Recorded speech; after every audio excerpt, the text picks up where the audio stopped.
In Excel 2013, the print dialog box and the print preview dialog box have effectively been amalgamated, and with that amalgamation have also been included a lot of the print settings.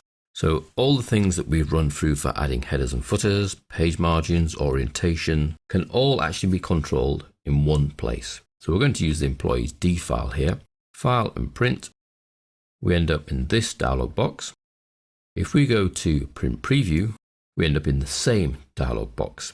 Now this setting of print or print preview is actually an amalgamated view. On the right hand side here, it previews the document and we can scroll through the pages. On the left hand side, we have the print dialog box. Now in previous versions, the print dialog box would have simply allowed you to select a different printer, which this does. We can change from one printer to whatever we have installed on this machine, choose the number of copies, and then physically carry out the print. So those bits still exist, but we have a whole new section here of settings, allowing us to control what we actually print.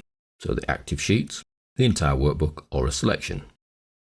But we can also choose which pages to print. So we can have a look through our 12 pages and actually pick which of those pages we would like to print. So from 1 to 3, 4 to 9.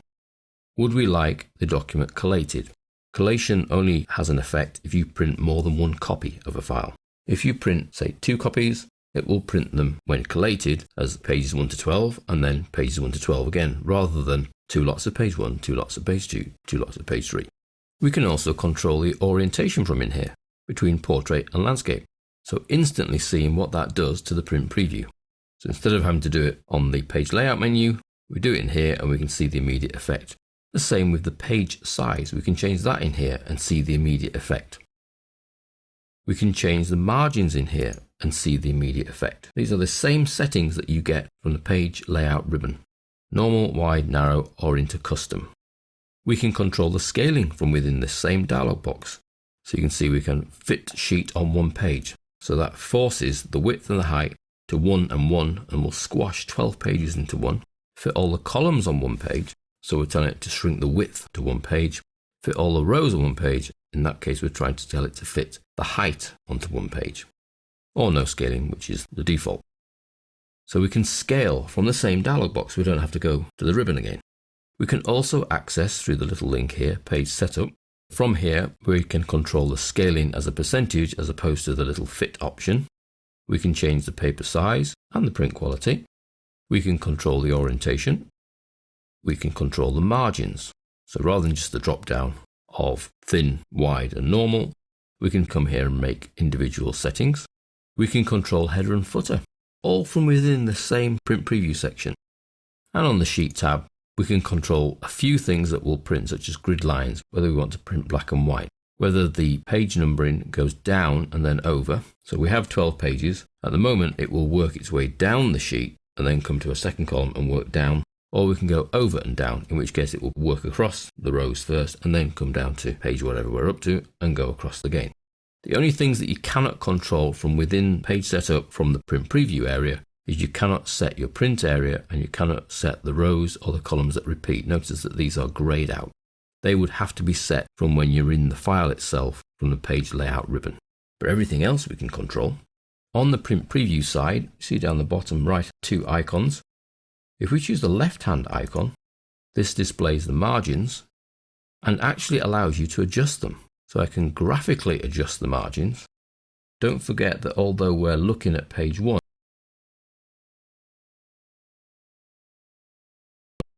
we can control the right hand margin.